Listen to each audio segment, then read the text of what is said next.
ദൈവത്തിന്റെ പരിശുദ്ധമായ നാമം വാഴ്ത്തപ്പെടുമാറാകട്ടെ. എന്നെ എല്ലാ പ്രിയപ്പെട്ടവർക്കും കാണുകയും കേൾക്കുകയും ചെയ്യാമെന്ന് കരുതുന്നു.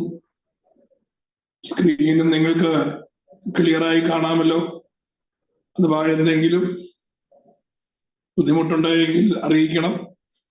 കർത്താവ് നമ്മെ സഹായിക്കട്ടെ. ലേവ്യ പുസ്തകത്തിലെ ഏറ്റവും പ്രധാനപ്പെട്ട, നമ്മളെല്ലാവരും നന്നായി അറിഞ്ഞിരിക്കേണ്ട ഒരു വിഷയത്തിലേക്കാണ് ഈ രാത്രിയിൽ ഞാൻ നിങ്ങളുടെ ശ്രദ്ധയെ തിരിക്കുന്നത്. പുതിയ നിയമത്തിന്റെ സകല ഉപദേശങ്ങളുടെയും അടിസ്ഥാനം നമുക്ക് ഇവിടെ നിന്ന് മനസ്സിലാക്കുവാനായിട്ട് കഴിയും. നമ്മൾ എടുക്കുന്ന ടോപ്പിക് എന്ന് പറയുന്നത് the 7 feats of the Lord, യഹോവയുടെ 7 ഉത്സവങ്ങൾ. ഇതാണ് നമ്മുടെ ടോപ്പിക്. ലേവ്യ പുസ്തകം 23-ാമത്തെ അധ്യായത്തെ ബേസ് ചെയ്താണ് നാം പഠിക്കുവാനായിട്ട് പോകുന്നത്. ഇത് fulfilment of Christ and new testament doctrine. ഈ ഫെസ്റ്റിവല് നാം ശരിക്കും മനസ്സിലാക്കി കഴിയുമ്പോൾ പുതിയ നിയമ ഉപദേശത്തിന്റെയും അതുപോലെ കർത്താവായ യേശുക്രിസ്തുവിൽ കൂടെ നിവർത്തീകരിക്കപ്പെട്ടതായ തൻ്റെ ശുശ്രൂഷയുടെ മഹത്വവും ഇനിയും നിവർത്തിക്കുവാനിരിക്കുന്നതായ ദൈവിക കർത്താവിൻ്റെ ശുശ്രൂഷയുടെ ശ്രേഷ്ഠതയും നമുക്ക് മനസ്സിലാക്കുവാനായിട്ട് കഴിയും എന്നുള്ളതാണ് ഈ അധ്യായത്തിലെ ഈ വിഷയത്തിന്റെ ഏറ്റവും പ്രധാനപ്പെട്ടതായ കാര്യം. Fulfillment in Christ, New Testament doctrine, 7 divine appointments. ഇതാണ് ഉത്സവത്തെ കുറിച്ച് നാം ആദ്യമായി മനസ്സിലാക്കേണ്ടതായ കാര്യം. ഈ ഉത്സവത്തോളതായ ബന്ധത്തിൽ എന്തിനാണ് ഇത് പഠിക്കേണ്ടത് എന്ന് ചോദിച്ചാൽ, ഇത് ദ ഡിവൈൻ കലണ്ടറാണ്. അതായത് ഒരു സ്വർഗീയ കലണ്ടറാണ് എന്ന് നമുക്ക് പറയുവാനായിട്ട് കഴിയും. ദൈവം തന്റെ ജനത്തിനു വേണ്ടി കൊടുത്തിരിക്കുന്നതായ കലണ്ടറാണ്. ഈ 7 നിയമിക്കപ്പെട്ടതായ ഉത്സവങ്ങൾ ഇസ്രായേലിനെ സംബന്ധിച്ച് it is not just mere festival, വെറും ഉത്സവങ്ങൾ എന്നുള്ളതായ പേരിൽ, അല്ലെങ്കിൽ അത് റിലീജിയസ് റിച്വൽസ് എന്നുള്ളതായ രീതിയിലല്ല. മതപരമായ ആചാരങ്ങളോ അല്ലെങ്കിൽ പാരമ്പര്യമായിട്ടുള്ളതായി ഉള്ളതോ അല്ല. പിന്നെന്താണെന്ന് ചോദിച്ചു കഴിഞ്ഞാൽ, ദൈവത്തിന്റെ ജനം ദൈവത്തിന്റെ മുമ്പിൽ ദിവസങ്ങളിൽ മാസങ്ങളിൽ എങ്ങനെയായിരിക്കണമെന്ന് ദൈവം കൊടുക്കുന്നതായ ഒരു കലണ്ടറാണ്. പെസഹ മുതൽ 7 ഉത്സവങ്ങളെ കുറിച്ചാണ് നമുക്ക് പഠിക്കുവാനുള്ളത്. അതായത് ഒന്നാമത്തെ ഉത്സവമായ പെസഹ പെരുന്നാൾ മുതൽ ഒടുവിലത്തെ ഉത്സവമായ കൂടാര പെരുന്നാൾ വരെയുള്ളതായ കാര്യങ്ങൾ കർത്താവായ യേശുക്രിസ്തുവിന്റെ ക്രൂശ് മുതൽ വരുവാനിരിക്കുന്നതായ ദൈവത്തിന്റെ രാജ്യം അതുവരെയുള്ളതായ പഠനമാണ് ഈ ഉത്സവങ്ങളിൽ അടങ്ങിയിരിക്കുന്നത്. മാത്രമല്ല, ദൈവത്തിന്റെ മനുഷ്യനോടുള്ളതായ രക്ഷാപദ്ധതിയുടെ അല്ലെങ്കിൽ redemption plan of the God, അതിന്റെ ഒരു പ്രോഗ്രസീവ് റെവലേഷൻ ആണ് ഈ 7 ഉത്സവങ്ങൾ. So 7 festival is the progressive revelation of the redemption plan of God up to the eternity. നിത്യത വരെയുള്ളതായ ദൈവത്തിന്റെ വീണ്ടെടുപ്പിന്റെ പദ്ധതിയുടെ ചുരുക്കമാണ് ഈ 7 ഉത്സവങ്ങളിൽ നിന്ന് നമുക്ക് പഠിക്കുവാനായിട്ട് കഴിയുന്നത്. ലേവ്യ പുസ്തകം 23-ാം അധ്യായത്തിന്റെ 2-ാമത്തെ വാക്യം പ്രാരംഭമായി നമ്മുടെ ചിന്തയിലേക്ക് ഞാൻ എടുക്കുകയാണ്. അവിടെ പറഞ്ഞിരിക്കുന്നത് ഇപ്രകാരമാണ്: നീ ഇസ്രായേൽ മക്കളോട് പറയേണ്ടത്, എന്റെ ഉത്സവങ്ങൾ വിശുദ്ധ സഭായോഗം വിളിച്ചു കൂട്ടേണ്ടുന്ന യഹോവയുടെ ഉത്സവങ്ങളാവിത്.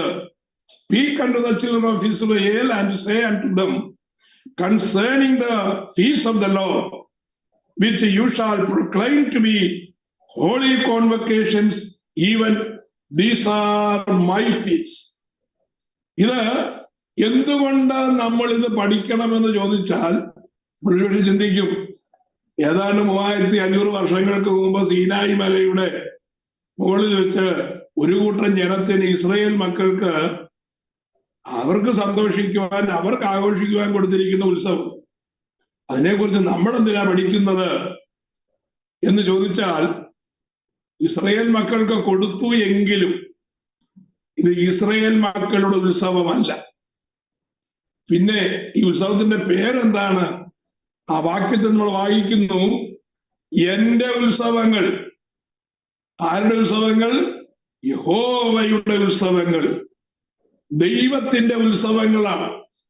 ദൈവത്തെ കുറിച്ച് പഠിക്കണമെങ്കിൽ, നമ്മുടെ വാഴ്ത്തപ്പെട്ട കർത്താവിനെ കുറിച്ച് പഠിക്കണമെങ്കിൽ, ഇതതിന്റെ അടിസ്ഥാനമായി വേദപുസ്തകത്തിൽ പറഞ്ഞിരിക്കുന്നത് കൊണ്ട് ഇത് പഠിക്കാതെ പോയാൽ നമ്മുടെ ക്രിസ്തീയ ജീവിതത്തിന് ഒരു അർത്ഥമില്ലാതെ വരും.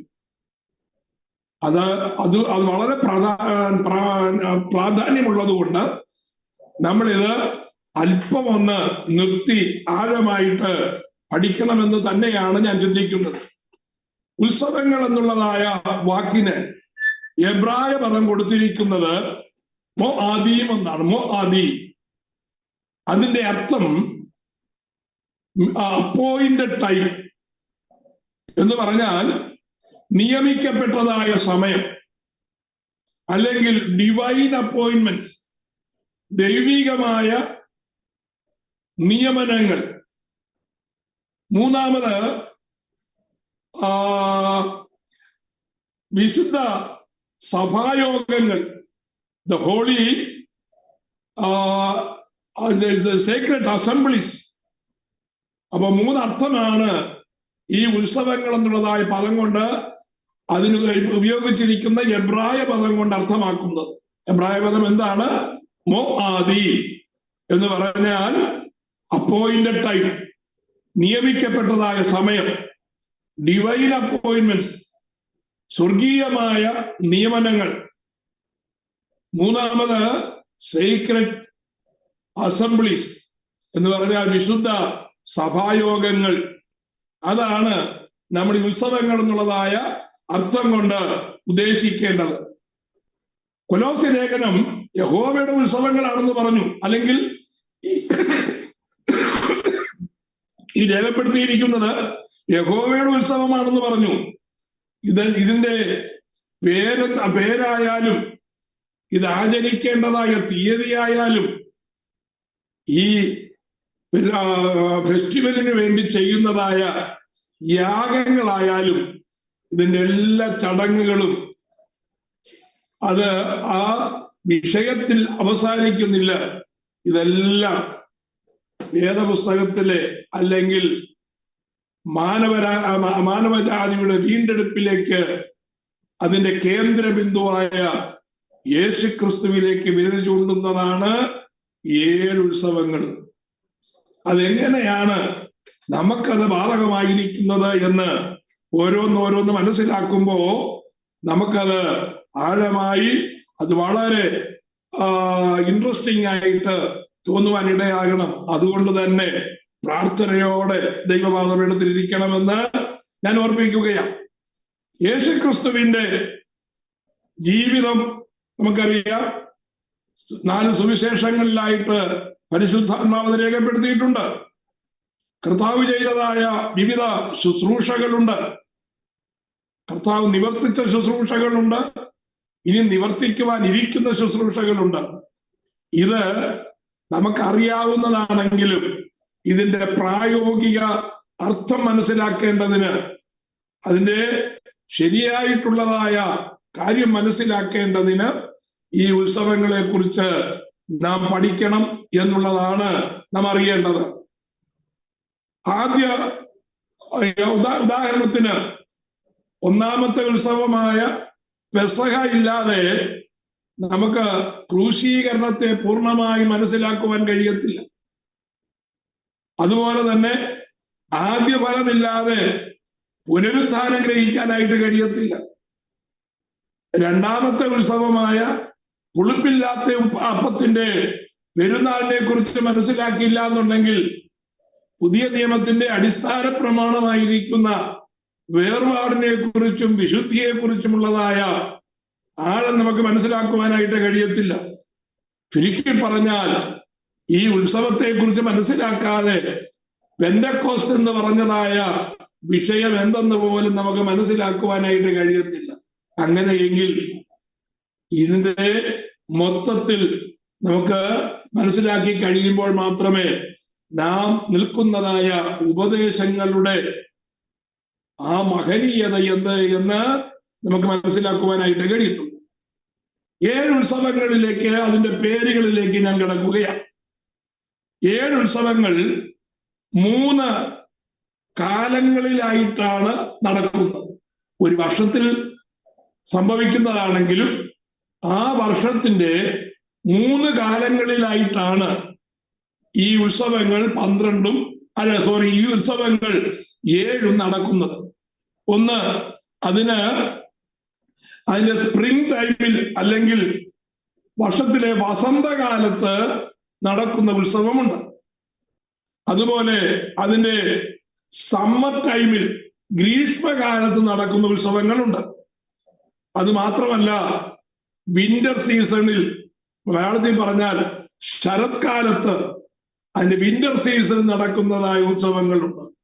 ഈ 3 കാലഘട്ടങ്ങളിലായിട്ടാണ്, അല്ലെങ്കിൽ ഈ 3 സീസണിലായിട്ടാണ് ഈ ഉത്സവങ്ങൾ നടക്കേണ്ടത്.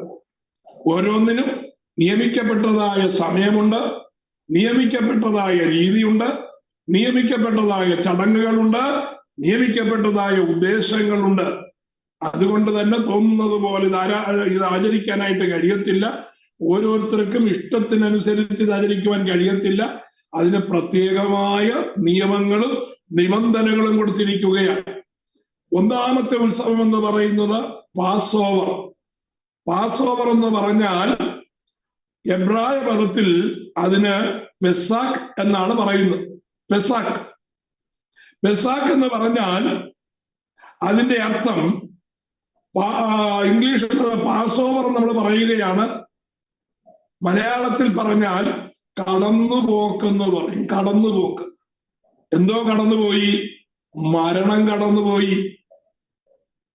ഇസ്രായേലിൽ മുഴുവനും ജനം നിഗ്രഹിക്കപ്പെട്ടപ്പോ സംഹാരദൂതൻ കടന്നു വന്ന് എല്ലാ ഭവനങ്ങളിലും കയറി അവിടുത്തെ ആദ്യജാതനെ നിഗ്രഹിക്കുമ്പോ പെസഹ കുഞ്ഞാടിനെ അറുത്ത് അത് അടയാളമായി സ്വീകരിച്ചതായ ആ ഭവനങ്ങളുടെ മുമ്പിൽ നിന്ന് സംഹാരദൂതൻ കടന്നു പോകുകയാണ്.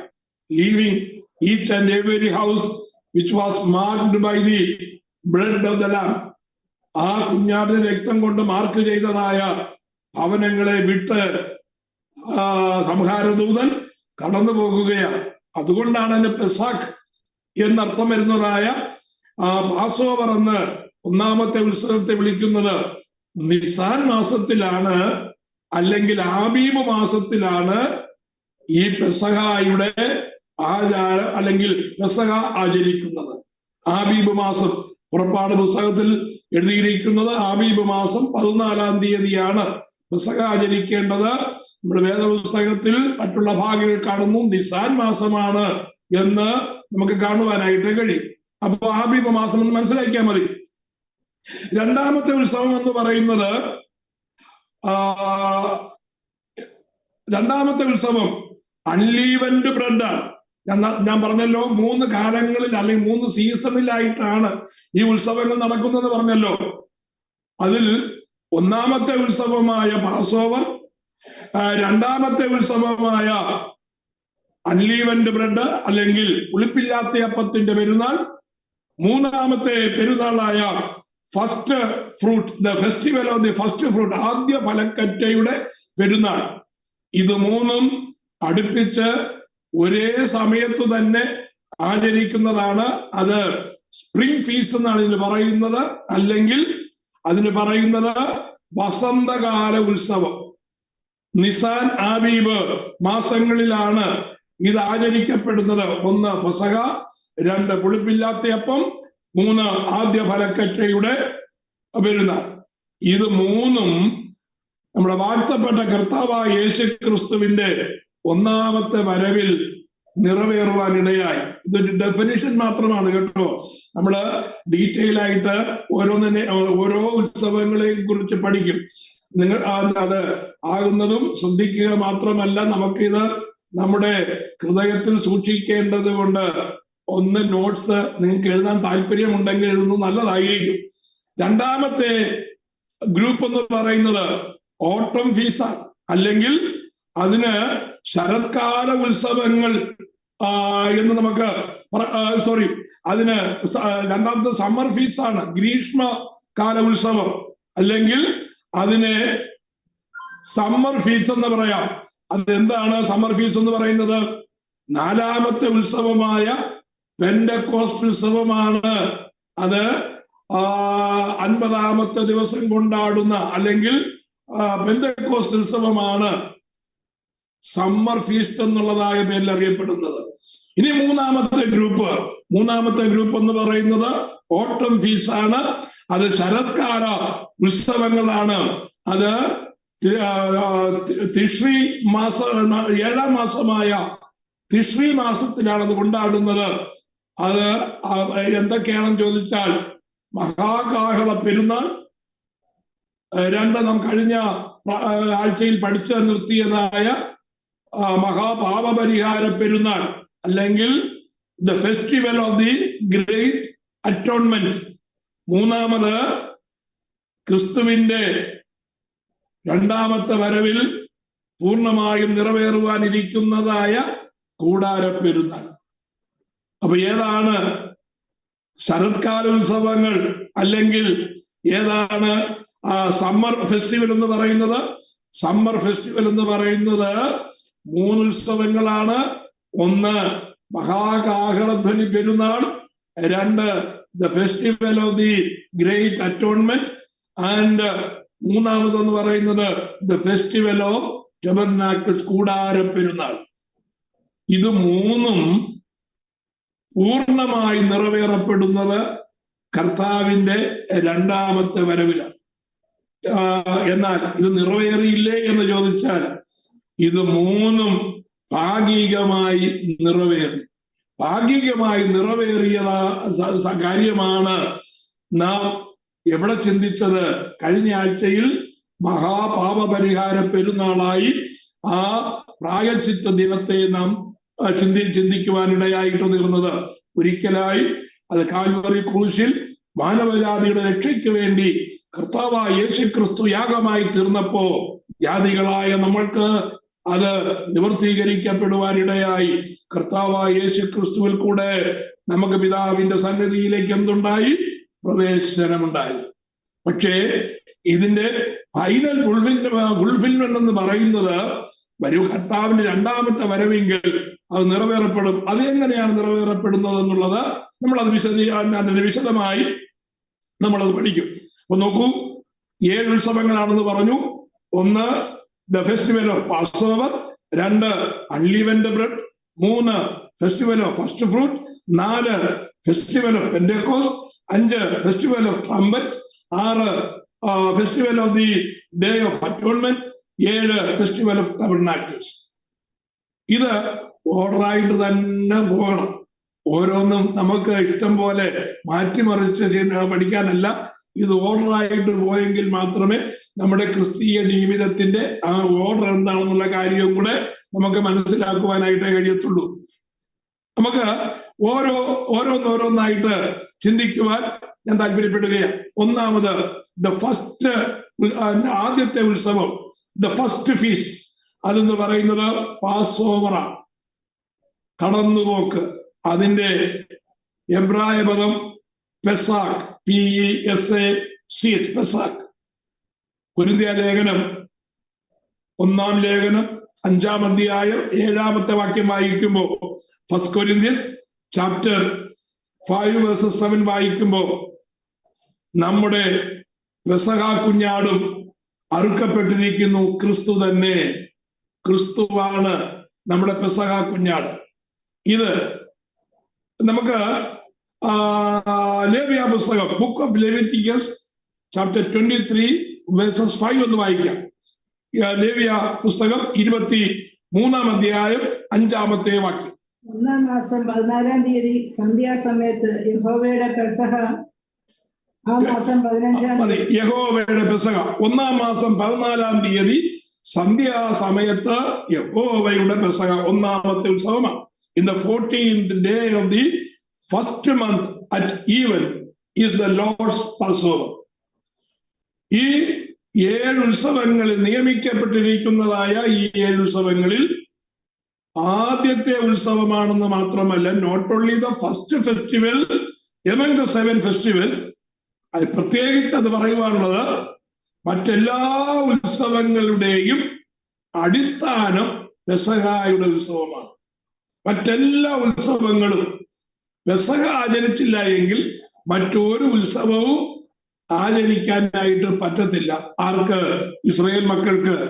മറ്റൊരു ഉത്സവവും പെസഹ വേണ്ട എന്ന് നിശ്ചയിക്കുന്നതായ ഒരുവനെ സംബന്ധിച്ച് മറ്റൊരു ഉത്സവവും അവന് ആചരിക്കുവാൻ പ്രമാണമില്ല, ആചരിക്കുവാൻ അവന് പറ്റുകയില്ല.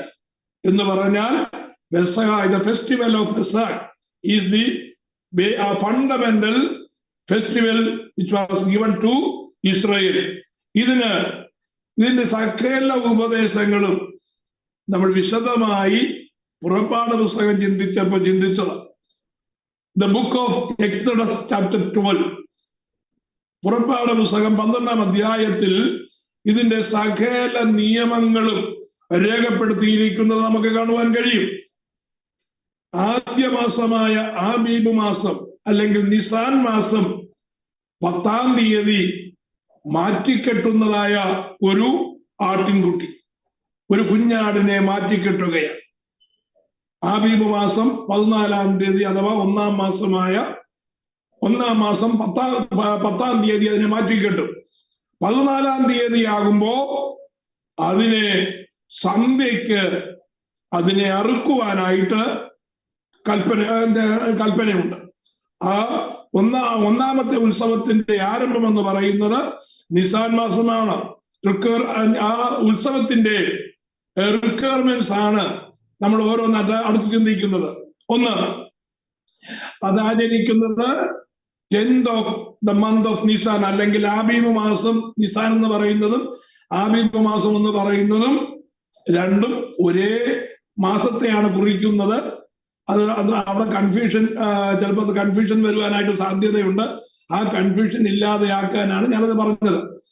എന്താ ചെയ്യേണ്ടത്? ഒരാടിനെ, ഒരു വർഷം പ്രായമുള്ളതായ ഒരാടിനെ മാറ്റിക്കെട്ടണം. നമുക്ക് എക്സോഡസ് ചാപ്റ്റർ 12:3-5 ഞാൻ വേഗത്തിൽ ഞാനതൊന്ന് വായിച്ചു പോകാം. നിങ്ങൾ ഇസ്രായേലിന്റെ സർവ്വസംഘത്തോടും പറയേണ്ടത് എന്തെന്നാൽ, ഈ മാസം 10 അതത് കുടുംബത്തിൽ ഒരു ആട്ടിൻകുട്ടി വീതം ഓരോരുത്തൻ ഓരോ ആട്ടിൻകുട്ടിയെ എടുക്കണം.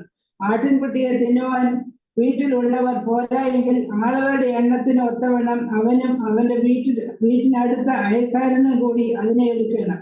ഓരോരുത്തൻ തിന്നുന്നതിന് ഒത്തവണ്ണം കണക്ക് നോക്കി നിങ്ങൾ ആട്ടിൻകുട്ടിയെ എടുക്കണം. ആട്ടിൻകുട്ടി ഊനമില്ലാത്തതും 1 വയസ്സ് പ്രായമുള്ള ആണുമായിരിക്കണം. അത് ചെമ്മരിയാടോ കോലാടോ ആകാം. അതിന്റെ പ്രായം എന്ന് പറയുന്നത് 1 വയസ്സായിരിക്കണം. അത് ആണായിരിക്കണം. അതിന് ഊനമില്ലാത്തതായിരിക്കണം. കണ്ടീഷൻസ് ഒക്കെ അവിടെ വിശദീകരിച്ച് കൊടുത്തിട്ടുണ്ട്. 6-ാമത്തെ വാക്യത്തിലേക്ക് ഇനിയും അത് 4 ദിവസം അതിനെ മാറ്റിക്കെട്ടണം. 10-ാം തീയതി അതിനെ കൂട്ടത്തിൽ നിന്ന് വേർതിരിക്കണം. കൂട്ടത്തിൽ നിന്ന് വേർതിരിച്ച് അതിനെ പ്രത്യേകമായി മാറ്റിക്കെട്ടണം. ഈ 4 ദിവസവും അതിന് വേണ്ടും പോലെ അതിനെ പരിചരിക്കുകയും വേണം. അപ്പോ ആ 4 ദിവസം സൂക്ഷിക്കണമെന്നുള്ളതിന് പുറപ്പാട് പുസ്തകം തന്നെ 12-ാം അധ്യായത്തിന്റെ 6-ാമത്തെ വാക്യം, ഈ മാസം 14-ാം തീയതി വരെ സൂക്ഷിക്കണം. ഇസ്രായേൽ സഭയുടെ കൂട്ടമെല്ലാം സന്ധ്യാസമയത്ത് അതിനെ അറുക്കണം. And you shall keep it until the 14th day of the same month, and the whole assembly of the congregation of Israel shall kill it in the evening. Particular time കൊടുത്തിട്ടുണ്ട്. വൈകിട്ടത്തെ സന്ധ്യായാഗത്തിന്റെ സമയത്ത് അല്ലെങ്കിൽ സന്ധ്യാ സമയത്താണ് ഇതിനെ അറുക്കേണ്ടത്. രണ്ടാമത്തെ റിക്വയർമെന്റ്. മൂന്നാമത് എന്താ ചെയ്യേണ്ടതെന്ന് നോക്കിയേ. The blood of the lamb was applied to the lintel and doorposts of the with the hyssop. ഇതിനെ ഈസോപ്പിന്റെ തണ്ടുകൾ എടുത്തിട്ട് ആ തണ്ടുകൾ കൊണ്ട് ഈ കുഞ്ഞാടിന്റെ രക്തത്തെ എന്ത് ചെയ്യണം? അവരവർ പാർക്കുന്നതായ കൂടാരത്തിന്റെ കട്ടളക്കാലിന്മേലും കുറുമ്പടിമേലും പുരട്ടണം. 7ാമത്തെ വാക്യം. അതിന്റെ രക്തം 12ാം അധ്യായത്തിന്റെ 7ാമത്തെ വാക്യം. അതിന്റെ രക്തം കുറെ എടുത്ത് തങ്ങൾ തിന്നുന്ന വീടുകളുടെ വാതിലിന്റെ കട്ടളക്കാൽ രണ്ടിന്മേലും കുറുമ്പടിമേലും പുരട്ടണം. അതിന്റെ 22ാമത്തെ വാക്യം നോക്കിയാട്ടെ. ഈസോപ്പ് ചെടിയുടെ ഒരു കെട്ടെടുത്ത് കിണ്ണത്തിലുള്ളതായ രക്തം കുറുമ്പടിമേലും കട്ടളക്കാൽ രണ്ടിന്മേലും തേക്കണം. പിറ്റേന്നാൾ വെളുക്കും വരെ നിങ്ങളിൽ ആരും വീട്ടിന് വെളിയിൽ ഇറങ്ങരുത്. ഇതാണ് പെസഹായുടെ 3ാമത്തെ കണ്ടീഷൻ. ഇവിടെ പുറപ്പാട് പുസ്തകത്തിൽ പ്രമാണം കൊടുക്കുമ്പോ അത് എഴുതിയിരിക്കുന്നതായ കാര്യമാണ്. ഇനി പെസഹ കുഞ്ഞാടിനെ എങ്ങനെയാ പ്രിപ്പയർ ചെയ്യേണ്ടതെന്ന് നോക്കിക്കേ. 12ാം അധ്യായത്തിന്റെ 46ാമത്തെ വാക്യത്തിലേക്ക് ഒന്ന് വരാം. പെസഹ കുഞ്ഞാടിനെ എങ്ങനെയാ അവർ പ്രിപ്പയർ ചെയ്യേണ്ടത്? അത് വീട്ടിൽ വെച്ച് തന്നെ അത് തന്നെയാണ്. The whole animal was roasted, not boiled. 8ാമത്തെ വാക്യം. 12:8. അന്ന് രാത്രി അവർ തീയിൽ ചുട്ടതായ ആ മാംസവും പുളിപ്പില്ലാത്ത അപ്പവും തിന്നണം. കൈപ്പുനീരോടുകൂടി അത് തിന്നണം. അടുത്ത കണ്ടീഷനാണ്, ആ രാത്രിയിൽ തന്നെ അതിനെ അവർ തീയിൽ ചുട്ടായിരിക്കണം എടുക്കേണ്ടത്. വെള്ളത്തിൽ ചേർത്ത് പുഴുങ്ങുവാനോ മസാല ചേർത്ത് രുചിയുള്ളതാക്കാനോ അവരുടെ ഇഷ്ടാനുസരണം അതിനെ മറ്റു രീതിയിലേക്ക് പാകം ചെയ്യുവാനോ പറ്റുകയില്ല. പെസഹ കുഞ്ഞാടിനെ ഭക്ഷിക്കേണ്ടതിന് ദൈവം നിയമിച്ചിരിക്കുന്നതായ ആ പ്രത്യേക രീതിയിൽ മാത്രമേ അതിനെ പാകം ചെയ്യാവൂ. തീയിലിട്ട് നല്ലവണ്ണം ചുട്ടെടുത്തതായ മാംസമായിരിക്കണം. പകുതി വെന്താലും പോരാ, തീയിലെന്ന് കാണിച്ചാൽ പോരാ, നല്ലവണ്ണം ചുട്ട് എടുത്തതായ മാംസമായിരിക്കണം. അതിനെ ബോയിൽ ചെയ്യാനായിട്ട് പാടില്ല. രുചികരമായ മറ്റുള്ളതായ കൂട്ടാനും കൂട്ടി അതിനെ കഴിക്കുവാനും പറഞ്ഞിട്ടില്ല. പിന്നെ എങ്ങനെ വേണം? Eaten with unleavened bread and bitter herbs. കയ്പ് ചീരയോടുകൂടെ പുളിപ്പില്ലാത്തതായ അപ്പവും ചേർത്ത് വേണം അത് ഭക്ഷിക്കേണ്ടതിന്. ഇനി അടുത്ത കണ്ടീഷൻ നോക്കിക്കേ. അടുത്ത കണ്ടീഷൻ എന്ന് പറയുന്നത് അതിന്റെ 12ാം അധ്യായത്തിന്റെ 46ാമത്തെ വാക്യം ഒന്ന് വായിക്കാം. അതത് വീട്ടിൽ വെച്ച് തന്നെ അത് തിന്നണം. ആ മാംസം ഒട്ടും വീട്ടിന് പുറത്ത് കൊണ്ടുപോകരുത്. അതിനൊരു അസ്ഥിയും ഒടിക്കരുത്. അതത് വീട്ടിൽ വെച്ച് തന്നെ അത് തിന്നണം. ആ മാംസം ഒട്ടും വീടിന് പുറത്ത് കൊണ്ടുപോകരുത്. അതിൽ ഒരസ്ഥിയും ഒടിക്കരുത്. ഇതെല്ലാം കണ്ടീഷനാണ് കേട്ടോ. ഇത് വെറുതെ അന്ന് കൊടുത്തതല്ല. ഈ കണ്ടീഷൻ എല്ലാം നമ്മുടെ വാഴ്ത്തപ്പെട്ട കർത്താവായ യേശു ക്രിസ്തുവിൽ അതുപോലെ നിവർത്തിച്ചു എന്നുള്ളതാണ്. പെസഹ നമ്മുടെ രക്ഷയുടെ കാരണമായി, അല്ലെങ്കിൽ കർത്താവിന്റെ മരണം നമ്മുടെ രക്ഷയ്ക്ക് കാരണമായി തീർന്നതിന്റെ റീസൺ അതാണ്.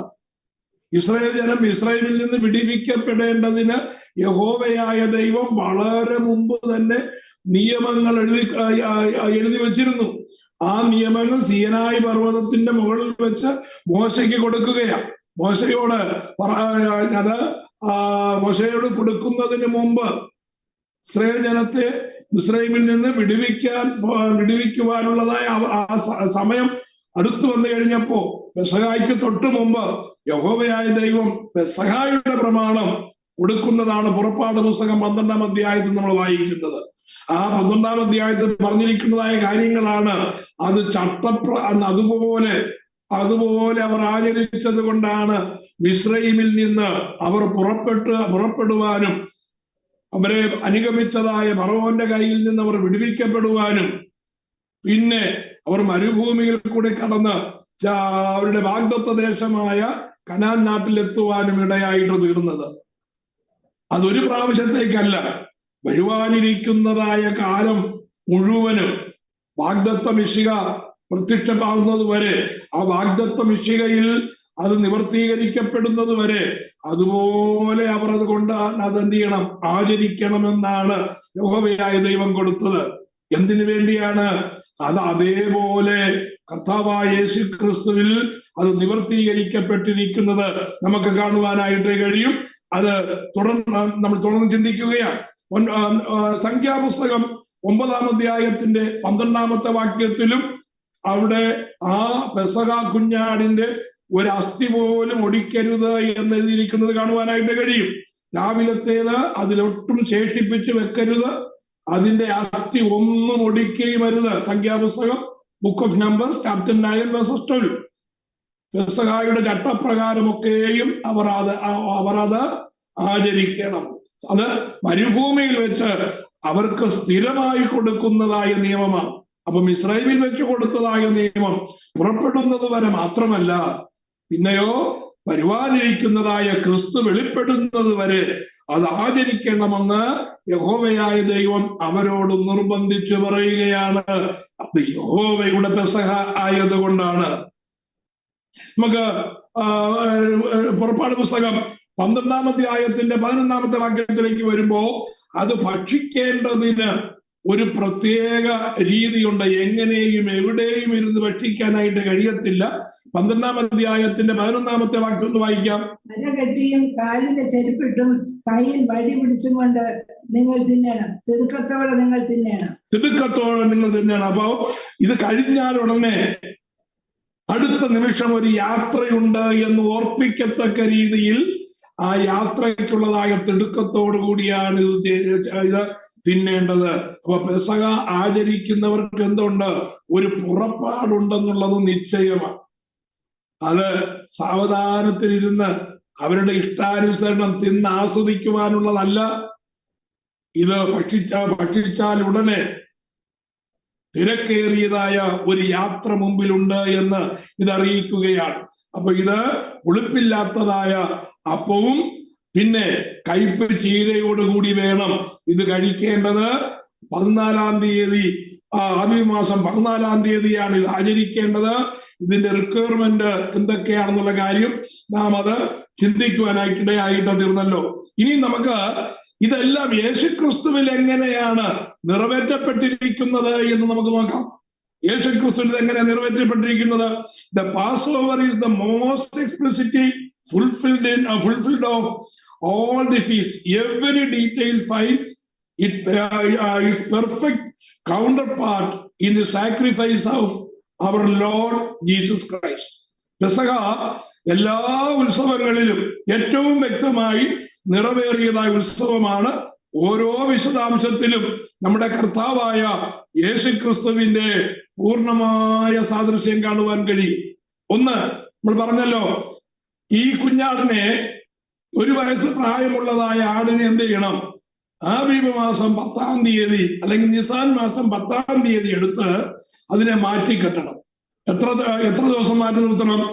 4 ദിവസം മാറ്റി നിർത്തണം. ഇത് കർത്താവായ യേശു ക്രിസ്തുവിൽ എങ്ങനെയാ നിറവേറിയത് എന്ന് ചോദിച്ചാൽ, അവർ പെസഹ കൊണ്ടാടേണ്ടതായ ആ വർഷം 10-ാം തീയതി പെസഹ കുഞ്ഞാടിനെ തിരഞ്ഞെടുക്കുന്നതായ ദിവസമാണ് യേശു യെരുശലേമിൽ കഴുതക്കുട്ടിയെ പുറത്ത് രാജാവായിട്ട് പ്രവേശിക്കുന്നത്. മാറ്റിക്കെട്ടിയിരിക്കുക. ആ 1 വയസ്സ് പ്രായമുള്ളതായ ആ നാടിനെ എന്ത് ചെയ്തു? മാറ്റിക്കെട്ടിയിരിക്കുകയാണ്. 4 ദിവസം അതിനെ അവർ ശ്രദ്ധിക്കണം. ആര് ശ്രദ്ധിക്കണം? കുടുംബത്തിലുള്ളവർ, പെസഹ ആചരിക്കുന്നവർ ശ്രദ്ധിക്കണം. അതിലെന്തെങ്കിലും ഊനമുണ്ടോ? അതിലെന്തെങ്കിലും കുഴപ്പമുണ്ടോ?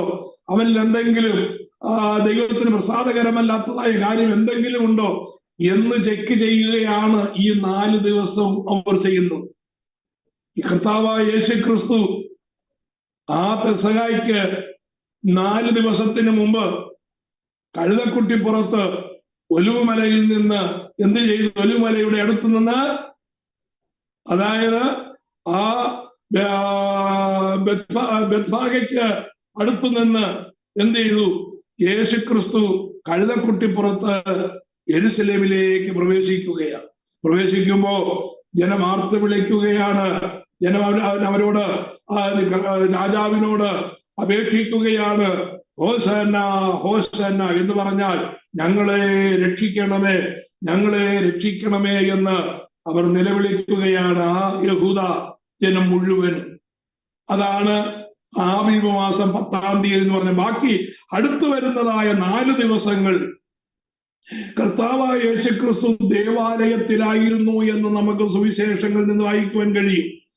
ഈ ദേവാലയത്തിലായിരുന്നതായ യേശുക്രിസ്തുവിന്റെ മേലാണ് ഓരോ കണ്ണുകളും പതിഞ്ഞത്. പ്രത്യേകിച്ച് മഹാപുരോഹിതന്മാരും അവരുടെ സേവകന്മാരും പരീശന്മാരും സദൂക്യരും കർത്താവിനെ പിടിക്കുവാൻ നോക്കിയവരെല്ലാവരും കർത്താവിൽ കുറ്റം കണ്ടുപിടിക്കുവാൻ, രാഷ്ട്രീയമായോ മതപരമായോ ആയ കുറ്റം കണ്ടുപിടിക്കുവാൻ അവർ അക്ഷീണം പരിശ്രമിക്കുകയാണ്. കർത്താവിൽ എന്തെങ്കിലും ഒരു കുറ്റം, അതുവരെ കഴിഞ്ഞ 33 വർഷം അവരെ നോക്കിയിട്ടും കർത്താവിൽ ഒരു കുറ്റവും അവർ കണ്ടെത്തുവാൻ കഴിഞ്ഞില്ല. ഇനിയും അവസാന നിമിഷത്തിലെങ്കിലും, അല്ലെങ്കിൽ ഈ ഉത്സവത്തിലെങ്കിലും യേശുവിൽ നിന്ന് തിരുവചനത്തിന് അടിസ്ഥാനമല്ലാത്തതായ മോശയുടെ തിരുവെഴുത്തിന് വിരുദ്ധമായിട്ടുള്ള ഏതെങ്കിലും കാര്യം വരുമോ, അല്ലെങ്കിൽ ദൈവദൂഷണമായിട്ടുള്ള ഏതെങ്കിലും കാര്യം യേശു പറയുമോ, യേശു ചെയ്യുമോ എന്ന് ശ്രദ്ധിച്ചുകൊണ്ട് യേശുവിൽ എന്തേലും കുറ്റമുണ്ടോ എന്ന് അറിയുവാൻ യേശുവിനെ അവര് അടുത്ത് വാച്ച് ചെയ്യുന്നതായ ദിവസങ്ങളാണ് അടുത്ത 4 ദിവസങ്ങൾ എന്ന് പറയുന്നത്. അപ്പോ യേശുവിൽ എന്ത് ചെയ്തില്ല? അവര് യേശുവിൽ ഒരു കുറ്റവും അവർക്ക് കണ്ടെത്തുവാനായിട്ട് കഴിഞ്ഞില്ല. അടുത്തത്, പെസഹ കുഞ്ഞാടിനെ എപ്പോഴാണ് അറുക്കേണ്ടത്? സ്ലേയിങ് അറ്റ് ട്വിലൈറ്റ്, സന്ധ്യാസമയത്താണ് അറുക്കേണ്ടത്. 2 ചരിത്രകാരന്മാർ വ്യക്തമായി രേഖപ്പെടുത്തിയിരിക്കുന്ന കാര്യം, ജോസിഫസ് റെക്കോർഡ് ചെയ്തിരിക്കുന്നത് ഏതാണ്ട് 2:30 ആ സന്ധ്യായാഗത്തിന്റെ സമയമായ 2:30 മണിക്ക്, 2:30 മണിയോടടുത്ത് യേശു ക്രൂശിൽ കിടക്കുകയാണ്. 3 മണിയോടടുത്തതായ സമയത്താണ് കർത്താവ് തന്റെ ജീവനെ എന്ത് ചെയ്തത്? പിതാവിന്റെ കരങ്ങളിലേക്ക് ഏൽപ്പിച്ചു കൊടുത്തത്. അത് ആ 3 മണി സമയം എന്ന് പറയുന്നത് സന്ധ്യായാഗം ആരംഭിക്കുന്നതായ സമയമാണ്. നമുക്കറിയാം, രാവിലെ 9 മണിക്ക് രാവിലെ 9 മണിക്ക് കർത്താവിനെ ക്രൂശിൽ തറയ്ക്കുവാനിടയായി. 6 മണിക്കൂർ കർത്താവ് ക്രൂശിൽ കിടന്നു. അതിൽ 3 മണിക്കൂർ കർത്താവ് ഇരുട്ടിലായിരുന്നു. ഉച്ചയ്ക്ക് 12 മണി മുതൽ 3 മണി വരെ ഉള്ളതായ സമയം. ആ അന്ധകാരം മാറി വെളിച്ചം വരുവാനുള്ളതായ സമയത്തിന് തൊട്ടു മുമ്പാണ് യേശുക്രിസ്തു ക്രൂശിൽ കിടന്ന് പിതാവിനോട് തന്നെ അതുവരെ സൂക്ഷിച്ചതിനുള്ളതായ ആ നന്ദി അറിയിക്കുന്നതായ സ്വരം പുറപ്പെടുവിക്കുന്നത്. അതിനുശേഷം കർത്താവ് പറഞ്ഞു, എനിക്ക് ദാഹിക്കുന്നു. അതിനുശേഷം കർത്താവ് പറഞ്ഞു, സകലം നിവൃത്തിയായി. അതിനുശേഷം കർത്താവ് പറഞ്ഞു, എന്റെ പ്രാണനെ പിതാവേ അങ്ങയുടെ കരങ്ങളിൽ ഫലമേൽപ്പിക്കുന്നു എന്ന് പറഞ്ഞ് ഉറക്കെ വിളിച്ച് പ്രാണനെ വിട്ടു എന്ന് നമ്മൾ കാണുന്നു. അപ്പോ ആ പെസഹ കുഞ്ഞാടിനെ അറുക്കേണ്ടതായ ആ സമയത്താണ് കർത്താവ് തന്റെ പ്രാണനെ വെടിയുന്നത്. ഇനി നമ്മൾ പഠിച്ചു, പെസഹ കുഞ്ഞാടിനെ അറുക്കുമ്പോ ശ്രദ്ധിക്കണം, ഒരെല്ലുപോലും ഒടിയുവാൻ പാടില്ല. പെസഹ കുഞ്ഞാടിന്റെ ഒരെല്ലുപോലും ഒടിയുവാൻ പാടില്ല. നമുക്ക് ഇതിന് ബേസിക് ആയിട്ട് നമുക്ക് 1-2 വാക്യം വായിക്കാം. യോഹന്നാന്റെ സുവിശേഷത്തിലേക്ക് ഒന്ന് കടന്നു വരാം. യോഹന്നാന്റെ സുവിശേഷം 19-ാം അധ്യായത്തിന്റെ 33-ാം വാക്യവും 36-ാമത്തെ വാക്യവും. Book of John chapter 19 verses 33 and 36. പടയാളികൾ യേശുവിനെ 33. അവർ യേശുവിന്റെ അടുക്കൽ വന്നു. അവൻ മരിച്ചുപോയി എന്ന് കാണുകയാൽ അവന്റെ കാൽ ഒടിച്ചില്ല. 36-ാമത്തെ വാക്യം. അവന്റെ ഒരു അസ്ഥിയും ഒടിഞ്ഞു പോകയില്ല എന്നുള്ള തിരുവെഴുത്ത് നിവൃത്തിയാകേണ്ടതിന് ഇത് സംഭവിച്ചു. പുറപ്പാട് പുസ്തകത്തിൽ യഹോവയായ ദൈവം ഇസ്രായേൽ മക്കൾക്ക് പ്രമാണം കൊടുക്കുമ്പോൾ പെസഹ കുഞ്ഞാടിന്റെ ഒരു അസ്ഥിയും ഒടിയരുത് എന്ന് പ്രത്യേകമായി നിഷ്കർഷിച്ചു പറഞ്ഞു. കർത്താവിനോട് കൂടെ ക്രൂശിച്ചതായ 2 കള്ളന്മാർ, അപ്പുറത്തും ഇപ്പുറത്തും കിടക്കുന്നതായ 2 കള്ളന്മാരുടെ കാലുകൾ ഒടിച്ച് അവരുടെ പ്രാണൻ പോകാത്തത് കൊണ്ട് അവരുടെ കാലുകളെ ഒടിക്കുവാനായിട്ട് പടയാളികൾ നിർബന്ധിതരായി. അത് എന്തുകൊണ്ടാണ് കാലൊടിക്കുന്നതൊക്കെ ഞാൻ നേരത്തെ വിവരിച്ചിട്ടുള്ളത് കൊണ്ട് ഞാൻ ഇപ്പോൾ അതിലേക്ക് കിടക്കുന്നത് നമ്മുടെ വിഷയമല്ലല്ലോ. ആ കാലൊടിച്ചിട്ട് അവര് കർത്താവിന്റെ അടുക്കലേക്ക് വന്നു. എന്തുകൊണ്ടാണ് കർത്താവിന്റെ അടുക്കലേക്ക് മൂന്നാമത് വരാൻ കാരണം എന്നുള്ളത് ഞാൻ പറഞ്ഞിട്ടുണ്ട്. ഒരേ ലൈനിലല്ല കർത്താവിനെയും കള്ളന്മാരെയും ക്രൂശിച്ചത്. ത്രികോണാകൃതിയിലാണ് സൂക്ഷിച്ചത്. എന്ന് പറഞ്ഞാൽ കള്ളന്മാർ 2 പേരും ഒരേ രീതിയിലും അല്പം ഉള്ളിലായിട്ടാണ് കർത്താവിന്റെ ക്രൂശ് നാട്ടിയത്. അതുകൊണ്ട് മുമ്പിൽ കിടന്നതായ ഈ 2 കള്ളന്മാരുടെയും കാലൊടിച്ചിട്ട് മൂന്നാമത് അവര് കർത്താവിന്റെ അടുക്കലേക്ക് ചെല്ലുമ്പോ കർത്താവ് ആൾറെഡി മരിച്ചതായി കണ്ടു. മരിച്ച ആളിന്റെ കാലൊടിക്കേണ്ട കാര്യമില്ല എന്നുള്ളത് കൊണ്ട് കർത്താവിന്റെ കാലവര് ഒടിക്കേണ്ടി വന്നില്ല. അങ്ങനെ തിരുവെഴുത്ത് നിവർത്തീകരിക്കത്തക്ക വിധത്തിൽ കർത്താവ് തന്റെ പ്രാണനെ പിതാവിന്റെ കരങ്ങളിലേക്ക് അതിനു മുമ്പ് തന്നെ ഏൽപ്പിച്ചു കൊടുത്തിരുന്നു. ന്യായപ്രമാണം എപ്രകാരമാണ് കർത്താവ് നിവർത്തിക്കപ്പെട്ടത് എന്ന് നമുക്ക് കാണുവാനായിട്ട് കഴിയും. ഇത് മാത്രമല്ല, ഒത്തിരി കാര്യങ്ങൾ ആ ന്യായപ്രമാണ നിവർത്തീകരണത്തോട് ചേർന്ന് നമുക്ക് ചിന്തിക്കുവാനായിട്ട് കഴിയുമെങ്കിലും പെസഹ കുഞ്ഞാടുമായിട്ടുള്ളതായ ബന്ധത്തിൽ പ്രധാനപ്പെട്ടതായ കാര്യങ്ങൾ മാത്രമേ ഞാൻ നിങ്ങളെ ഇപ്പോ പറഞ്ഞിട്ടുള്ളൂ.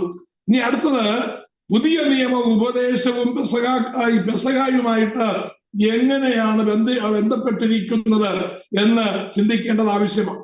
എങ്ങനെയാണ് പെസഹ പുതിയ നിയമ ഉപദേശവുമായിട്ട് ബന്ധപ്പെട്ടിരിക്കുന്നത്? നമുക്കറിയാം, കർത്താവ് തന്റെ ശുശ്രൂഷ ആരംഭിച്ചതായ ആ സമയം മുതൽ ഒരൊറ്റ പെസഹയും കർത്താവ് മുടക്കിയിട്ടില്ല. യോഹന്നാന്റെ സുവിശേഷം 2-ാമത്തെ അധ്യായത്തിൽ കർത്താവ് പെസഹ ആചരിക്കേണ്ടതിന് വേണ്ടി പെസഹായുടെ ആ പെരുന്നാളിനുള്ള ബന്ധത്തിലാണ് ആലയത്തിലേക്ക് വരുന്നതും ആലയ ശുദ്ധീകരണം യോഹന്നാന്റെ സുവിശേഷം നമ്മൾ 2-ാം അധ്യായത്തിൽ വായിക്കുകയും ചെയ്യുന്നത്. അതിനെ തുടർന്നുള്ളതായ എല്ലാ പെസഹായിലും കർത്താവ് വരുവാനായിട്ടിടയായി. ഒടുവിൽ 3 വർഷത്തെ ശുശ്രൂഷയ്ക്ക് ശേഷം ആ 3 വർഷം പൂർത്തീകരിക്കുമ്പോ ആ പെസഹായിലും കർത്താവ് മർക്കോസിന്റെ മാളിക മുറിയിൽ വന്നതായി നമുക്ക് കാണുവാനായിട്ട് കഴിയും. മർക്കോസിന്റെ മാളിക മുറിയിൽ വെച്ചാണ് കർത്താവ് ശിഷ്യന്മാരുമായി എന്താചരിക്കുന്നത്? കർത്താവിന്റെ മേശ ആചരിക്കുകയല്ല ആദ്യം ചെയ്തത്. അവര് ആ 13 പേരും കൂടെ, കർത്താവ് ഉൾപ്പെടെയുള്ളതായ 13 പേരും കൂടെ ഒന്നിച്ചിരുന്ന യൂദായും ഉൾപ്പെടെ ആദ്യം അവർ പെസഹ ആചരിക്കുകയായിരുന്നു. പെസഹായുടെ ചടങ്ങ് 1-ാമത്തെ സെക്ഷനും 2-ാമത്തെ സെക്ഷനും കഴിഞ്ഞതിന് ശേഷം 3-ാമത്തെ സെക്ഷൻ ആരംഭിക്കുന്നതിന് മുമ്പ് യൂദായെ പറഞ്ഞു വിട്ടതിന് ശേഷം കർത്താവ് ആ പെസഹായുടെ 3-ാമത്തെ സെക്ഷനിലാണ് ആ സെക്ഷനെ എന്താക്കി മാറ്റുന്നത്? കർത്താവിന്റെ മേശയുടെ ശുശ്രൂഷയായി കർത്താവ് അതിനെ മാറ്റുന്നത്. അപ്പൊ പെസഹായുടെ ആചാരത്തോട് അല്ലെങ്കിൽ പെസഹായുടെ ആഘോഷത്തോടുള്ളതായ ബന്ധത്തിലാണ് പുതിയ നിയമസഭയ്ക്ക് കൊടുത്തിരിക്കുന്ന ഏറ്റവും വിലയേറിയതായ ശുശ്രൂഷ കർത്താവിന്റെ മേശ സ്ഥാപിക്കപ്പെടുന്നത്. അപ്പൊ പെസഹായുടെ ഒരു കണ്ടിന്യൂവേഷനാണ്. എന്നാൽ എന്തുകൊണ്ട് നാം പെസഹ ആചരിക്കുന്നില്ല എന്ന് ചോദിച്ചാൽ, കർത്താവ് പെസഹായ്ക്ക് കണ്ടിന്യൂവേഷനാണ് കർത്താവിന്റെ മേശ സ്ഥാപിച്ചത്. അങ്ങനെയെങ്കിൽ നാം എന്തുകൊണ്ട് പെസഹ ആചരിക്കുന്നില്ല എന്ന് ചോദിച്ചാൽ, പെസഹായുടെ പൂർത്തീകരണം കർത്താവായ യേശു ക്രിസ്തു ക്രൂശിൽ അത് ഫുൾഫില്ല് ചെയ്യുവാനിടയായി. അതുകൊണ്ട് പെസഹ ഇനിയും ആചരിക്കേണ്ടതില്ല. പുതിയ നിയമസഭയ്ക്ക് എന്തില്ല? പെസഹ ഇല്ല. അതിനു പകരം കർത്താവ് നമുക്ക് വേണ്ടി പെസഹ കുഞ്ഞാടായി അറുക്കപ്പെട്ടതിന്റെ ഓർമ്മയ്ക്കായും കർത്താവ് നമുക്ക് വരുവാനിരിക്കുന്നതായ ആ മഹനീയ ഉയർത്തെഴുന്നേൽപ്പിന്റെ നിഴലായി കർത്താവിന്റെ ഉയർത്തെഴുന്നേൽപ്പിനോടുള്ളതായ ബന്ധത്തിലുമാണ് നാം എന്ത് ചെയ്യുന്നത്? കർത്താവിന്റെ മേശ ആചരിക്കുന്നത്. അതുമാത്രമല്ല, വരുവാനിരിക്കുന്നതായ കർത്താവിന്റെ ആ വരവിനെ നാം പ്രത്യാശയോടെ നോക്കിക്കാണുന്നതുമാണ് കർത്താവിന്റെ മേശ. കർത്താവിന്റെ മേശയുടെ പ്രധാനപ്പെട്ടതായ 3 ഉദ്ദേശങ്ങൾ ഇതാണ്. അപ്പോ നമുക്ക് കടന്നു വരാം. എന്തൊക്കെയാണ് പുതിയ നിയമ ഉപദേശങ്ങൾ പെസഹായുമായിട്ട് ബന്ധപ്പെട്ടത് എന്ന് നമുക്ക് നോക്കാം. ഒന്നാമത് നമ്മൾ നേരത്തെ വായിച്ചതായ വാക്യം 1 Corinthians chapter 5 verses 7. എന്താണ് വായിക്കുന്നത്? For indeed Christ our Passover was sacrificed for us. എന്താണ്? നാം പഴയ പുളിമാവ് കൊണ്ടല്ല, തിന്മയും ദുഷ്ടതയുമായ പുളിമാവ് കൊണ്ടുമല്ല, സ്വച്ഛതയും സത്യവുമായ പുളിപ്പില്ലായ്മ കൊണ്ട് തന്നെ ഉത്സവമായി. അപ്പൊ നമ്മുടെ പെസഹ എന്ന് പറയുന്നത് എന്താണ്? നമ്മുടെ പെസഹ എന്ന് പറയുന്നത് ആടിനെ അറുത്തുള്ളതായ പെസഹയല്ല. പിന്നെ നമ്മുടെ പെസഹ എന്താണ്? നാം പുളിപ്പില്ലാത്തവരായിരിക്കാൻ തക്കവണ്ണം പുതിയ പിണ്ഡമാകേണ്ടതിന് പഴയ പുളിമാവിനെ നീക്കിക്കളവീൻ. നമ്മുടെ പെസഹ കുഞ്ഞാട് മറുക്കപ്പെട്ടിരിക്കുന്നു, ക്രിസ്തു തന്നെ. അപ്പൊ ഇതാണ് നമ്മുടെ പെസഹ. നമ്മൾ എങ്ങനെ അത് ആചരിക്കേണ്ടത്? ആടിനെ അറുത്തല്ല ആചരിക്കേണ്ടത്. പിന്നെയോ നമ്മുടെ പെസഹ എന്ന് പറയുന്നത് നാം പുതിയ പിണ്ഡമാകണം. അതിനെന്ത് വേണം? പഴയ പുളിമാവിനെ നീക്കിക്കളയണം. എന്താ പുളിമാവ്? പഴയ പുളിമാവ് എന്ന് പറയുന്നത് പാപത്തിന്റെ അനുഭവങ്ങൾ, ജഡത്തിന്റെ പാപപ്രവർത്തികൾ, തെറ്റായിട്ടുള്ള ഉപദേശങ്ങൾ. പുതിയ നിയമത്തിൽ 3 പുളിച്ച മാവുകളെ നമുക്ക് കാണുവാനായിട്ട് കഴിയും. ഒന്നാമത് പരീശന്റെ പുളിച്ച മാവാണ്. 2 സദൂക്യരുടെ പുളിച്ച മാവാണ്. 3 ഹെരോദ്യരുടെ പുളിച്ച മാവാണ്. ഈ 3 അവസ്ഥകളും 3 വ്യത്യസ്തമായ വ്യാജ ഉപദേശങ്ങളെ, ഫോൾസ് ഡോക്ട്രിനെ കാണിക്കുകയാണ്. സഭയ്ക്കകത്തേക്ക് നുഴഞ്ഞു വരുന്ന, സഭയ്ക്കകത്തേക്ക് അറിഞ്ഞോ അറിയാതെയോ കടത്തിവിടുന്ന സാഹചര്യങ്ങളാലും മാനുഷിക ഇച്ഛകളാലും നിർബന്ധത്താലും ലോകത്തിന്റെ ആ ഗതിവിഗതികളാലും സഭയ്ക്കകത്തേക്ക് കടന്നു വരുന്ന വ്യാജ ഉപദേശങ്ങൾ നാം എന്ത് ചെയ്യണം? വിട്ടുകളയണം. പഴയ പുളിമാവിനെ എന്ത് ചെയ്യണം? നാം വിട്ടുകളയണം. സകല പുളിമാവിനെ നീക്കിക്കളയണം. കാരണം നമ്മുടെ പെസഹ കുഞ്ഞാടും അറുക്കപ്പെട്ടിരിക്കുന്നു, ക്രിസ്തു തന്നെ. യെശയ്യാ പ്രവചനം 53-ാം അധ്യായത്തിന്റെ 5-ാമത്തെ വാക്യത്തിലേക്ക് വരുമ്പോ സബ്സ്റ്റിറ്റ്യൂഷണറി അറ്റോൺമെന്റ് എന്താണെന്ന് കാണുവാൻ കഴിയും. നമുക്ക് പകരമായി തീർന്നതായ പ്രായശ്ചിത്തമാണത്. എന്താണ്? 53-ാം അധ്യായത്തിന്റെ 5-ാമത്തെ വാക്യം. എന്നാൽ അവൻ നമ്മുടെ അതിക്രമങ്ങൾ നിമിത്തം മുറിവേറ്റും നമ്മുടെ അകൃത്യങ്ങൾ നിമിത്തം തകർന്നുമിരിക്കുന്നു. നമ്മുടെ സമാധാനത്തിനായുള്ള ശിക്ഷ ദൈവത്തിന്റെ മേലായി അവന്റെ അടിപ്പിണരുകളാൽ നമുക്ക് സൗഖ്യം വന്നിരിക്കുന്നു. But he was wounded for our transgressions, he was bruised for our iniquities. The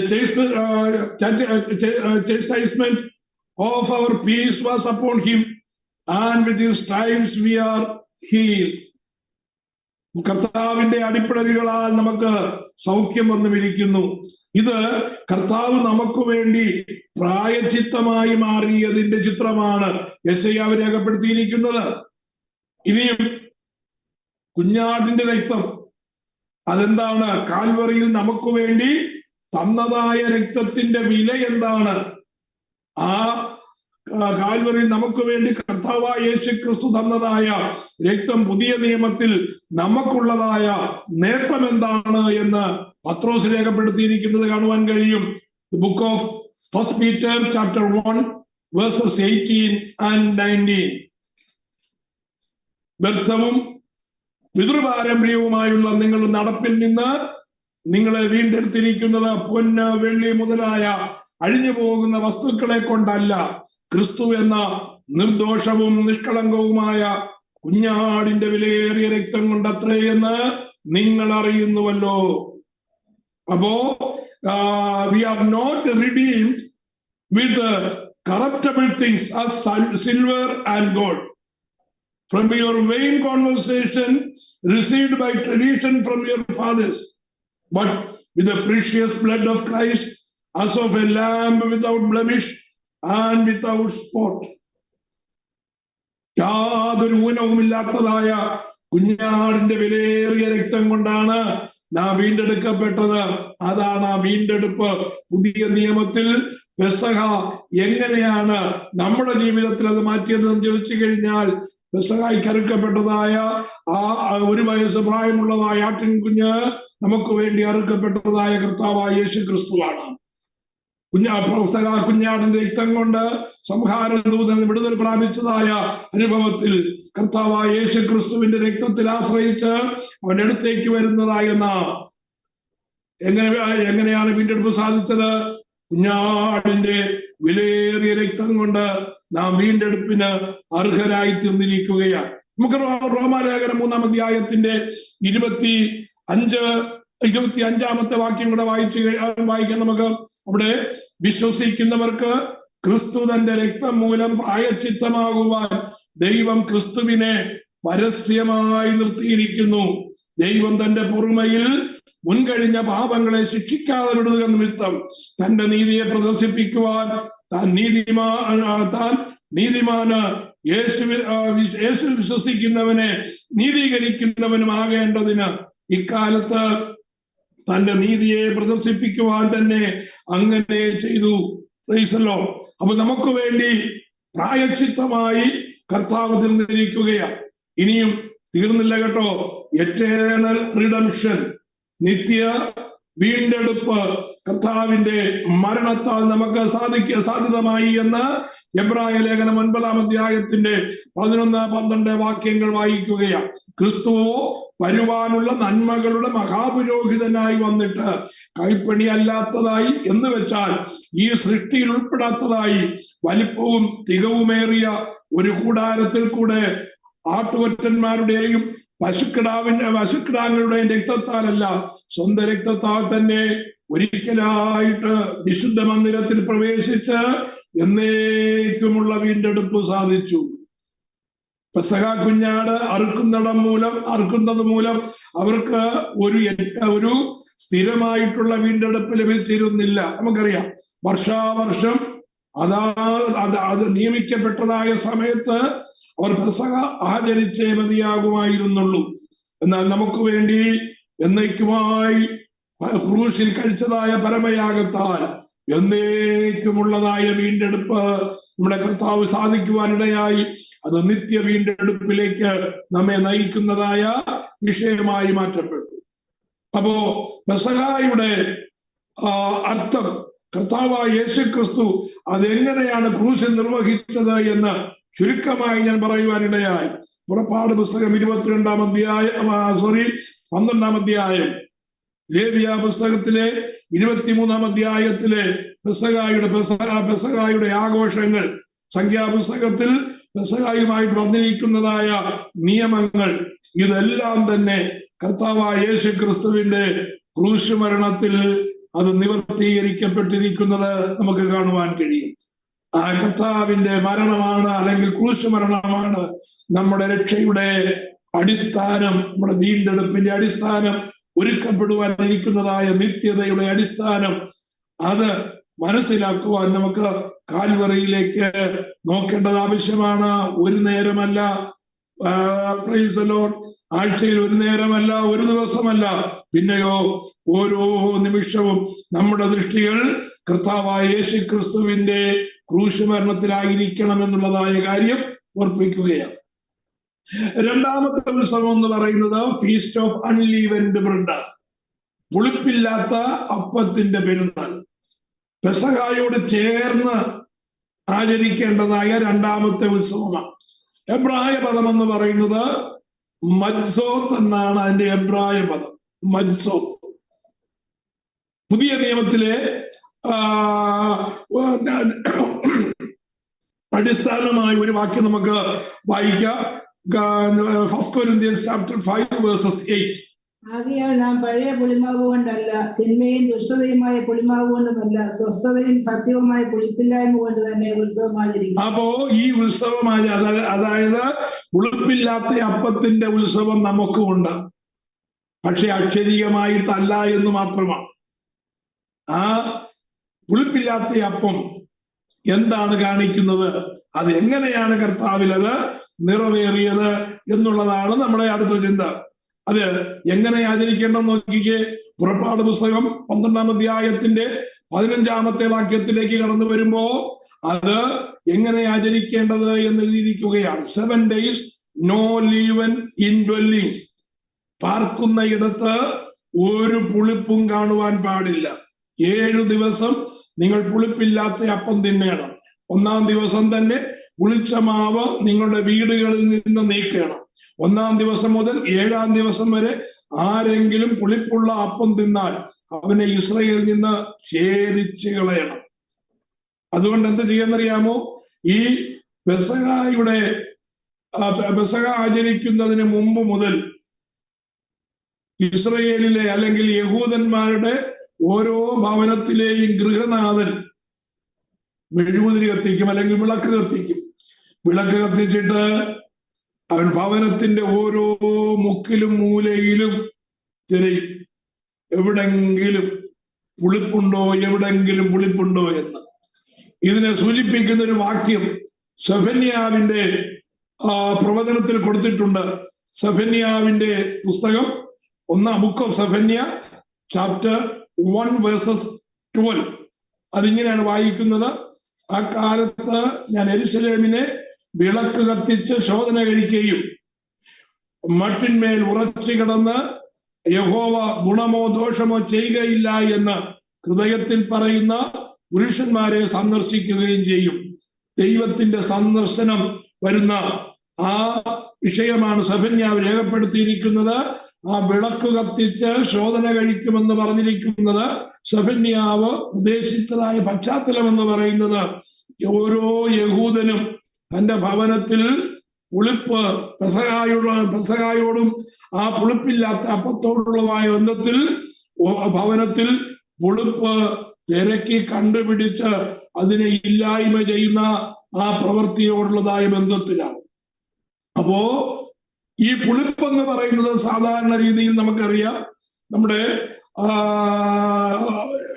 തൈര് പുളിപ്പിക്കുന്നതിനും അല്ലെങ്കിൽ അപ്പം പുളിപ്പിക്കുന്നതിനും ഒക്കെ നമ്മൾ ആ പുളിപ്പ് ഉപയോഗിക്കാറുണ്ട്.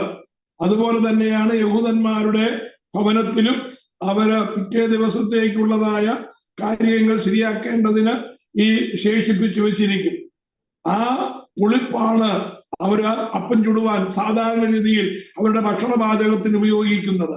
എന്നാൽ പുളിപ്പില്ലാത്ത അപ്പത്തിന്റെ പെരുന്നാൾ കൊണ്ടാടേണ്ടതായ ആ 7 ദിവസവും അവർ യാതൊരു കാരണവശാലും പുളിപ്പ് ഉപയോഗിക്കുവാനായിട്ട് പാടില്ല. 7 ദിവസം എന്ന് പറയുന്നതിന്റെ അർത്ഥമെന്ന് പറയുന്നത് പൂർണ്ണതയാണ് കുറിക്കുന്നത്. നമുക്ക് ആവർത്തന പുസ്തകം 16-ാം അധ്യായത്തിന്റെ 3-ാമത്തെ വാക്യം കൂടെ ഞാൻ അതിനോട് ചേർത്ത് വായിക്കുന്നു. നീ മിസ്രയീം ദേശത്ത് നിന്ന് പുറപ്പെട്ട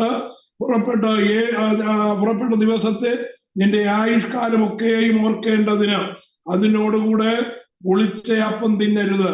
നീ കഷ്ടതയുടെ ആഹാരമായ പുളിപ്പില്ലാത്ത അപ്പം 7 ദിവസം തിന്നേണം. തത്രപ്പാടോടുകൂടിയല്ലോ നീ മിസ്രയീം ദേശത്ത് നിന്ന് പുറപ്പെട്ടത്. അങ്ങനെയെങ്കിൽ പുളിപ്പില്ലാത്ത അപ്പം എന്തിനാ സൂചിപ്പിക്കുന്നത്? അതിന്റെ മറ്റൊരു പേരാണ് കഷ്ടതയുടെ അപ്പം. ഇസ്രായേൽ മക്കൾക്ക് കൊടുത്തിരിക്കുന്ന പ്രമാണത്തിൽ ഉത്സവം ആചരിക്കുമ്പോ അവർ കൊടുത്തിരിക്കുന്നതായ കാര്യം, നിങ്ങൾ ഉത്സവം ആചരിക്കുമ്പോൾ ശ്രദ്ധിക്കേണ്ടത്, നീ കഷ്ടതയുടെ അപ്പം തിന്നണം 7 ദിവസം. അത് എന്തിനെയാണ് സൂചിപ്പിക്കുന്നത്? മിസ്രയീമിൽ നീ അനുഭവിച്ചതായ കഷ്ടതയുടെ ഓർമ്മയ്ക്കായി നിങ്ങൾ അത് ചെയ്യണം. പുറപ്പാട് പുസ്തകം 12-ാം അധ്യായത്തിന്റെ 33-ാമത്തെ വാക്യത്തിൽ book of Exodus chapter 12 versus 33 വായിക്കുന്ന ഇപ്രകാരമാണ്: മിസ്രയീമ്യർ ജനത്തെ നിർബന്ധിച്ച് വേഗത്തിൽ ദേശത്ത് നിന്ന് അയച്ചു, ഞങ്ങൾ എല്ലാവരും മരിച്ചു പോകുന്നു എന്ന് പറഞ്ഞു. അതുകൊണ്ട് ജനം കുഴച്ച മാവ് പുളിക്കുന്നതിന് മുമ്പേ തൊട്ടികളോടുകൂടെ ശീലകളിൽ കെട്ടി ചുമലിൽ എടുത്തു കൊണ്ടുപോയി. ആ മാസം 15-ാം തീയതി യഹോവയ്ക്ക് പുളിപ്പില്ലാത്ത അപ്പത്തിന്റെ പെരുന്നാൾ. 7 ദിവസം പുളിപ്പില്ലാത്ത അപ്പം തിന്നണമെന്ന് 23-ാമത്തെ ലേവ്യ പുസ്തകം 23:6 പറഞ്ഞിരിക്കുകയാണ്. അപ്പോ ആ തത്രപ്പാടോട് കൂടിയുള്ളതായ പോക്കെന്ന് ആലോചിച്ച് പിറ്റേ ദിവസം കഴിക്കേണ്ടതിനുള്ളതായ കാര്യങ്ങളൊക്കെ ക്രമീകരിച്ച് മാവ് പുളിപ്പിക്കുവാനായിട്ട് വെച്ചിരിക്കുകയാണ്. പക്ഷേ അത് പുളിക്കുന്നതിന് മുമ്പ് ആ രാത്രി തന്നെ അവർ അത് ശീലകളിൽ പൊതിഞ്ഞു കെട്ടി ചുമലിലെടുത്തുകൊണ്ട് പലായനം ചെയ്യുകയാണ്. അതിനെ ഓർപ്പിക്കേണ്ടതിന് വേണ്ടി ലേവ്യ പുസ്തകത്തിൽ പ്രമാണം കൊടുക്കുമ്പോൾ 23-ാം അധ്യായത്തിന്റെ 6-7 ദിവസങ്ങളിൽ 6-7 വാക്യങ്ങളിൽ പറഞ്ഞിരിക്കുകയാണ്, നിങ്ങൾ ആ 7 ദിവസം എന്ത് ചെയ്യണം? പുളിപ്പില്ലാത്ത അപ്പം തിന്നണം. ഈ പുളിപ്പില്ലാത്ത അപ്പം എന്ന് പറയുമ്പോ അവിടെ പ്രത്യേകിച്ച് നമ്മൾ ഓർക്കേണ്ടത് 7 ദിവസം എന്തിനു വേണ്ടിയാണ്? അത് ക്രിസ്തീയ ജീവിതത്തിന്റെ പൂർണ്ണത എന്ന് പറഞ്ഞാൽ നാം മാനസാന്തരപ്പെടുന്നതായ നാള് മുതൽ ഒന്നുകിൽ നമ്മുടെ മരണം വരെ, അല്ലെങ്കിൽ മാനസാന്തരപ്പെടുന്നതായ നാള് മുതൽ കർത്താവിന്റെ വരവ് വരെ പുളിപ്പ് നമ്മുടെ ജീവിതത്തിൽ കാണുവാൻ പാടില്ല. പുളിപ്പിക്കുന്നതൊന്നും നമ്മുടെ ജീവിതവുമായിട്ട് ബന്ധപ്പെടുവാൻ പാടില്ല. ഇത് വ്യക്തമായ വേർപാടിന്റെ ഉപദേശത്തെ സ്ഥാപിക്കുകയാണ്. അത് എങ്ങനെയാണ് സ്ഥാപിച്ചിരിക്കുന്നത് എന്ന് ഇന്ന് പറയുവാൻ എന്റെ മുമ്പിൽ സമയമില്ലാത്തത് കൊണ്ട് ഞാൻ അവിടെ നിർത്തുകയാണ്. 2ാമത്തെ ഉത്സവമായ പുളിപ്പില്ലാത്ത അപ്പത്തിന്റെ പെരുന്നാൾ, അത് പുതിയ നിയമത്തിൽ എങ്ങനെയാണ് കർത്താവായ യേശു ക്രിസ്തു ഇതിൽ കൂടെ അതെങ്ങനെയാണ് നിവൃത്തീകരിക്കപ്പെട്ടിരിക്കുന്നത് എന്നുള്ളത് നമുക്ക് അടുത്ത ആഴ്ച ചിന്തിക്കാം. കർത്താവ് സഹായിക്കുമാറാകട്ടെ. കണ്ണുകളെ അടയ്ക്കാം, നമുക്ക് പ്രാർത്ഥിക്കാം.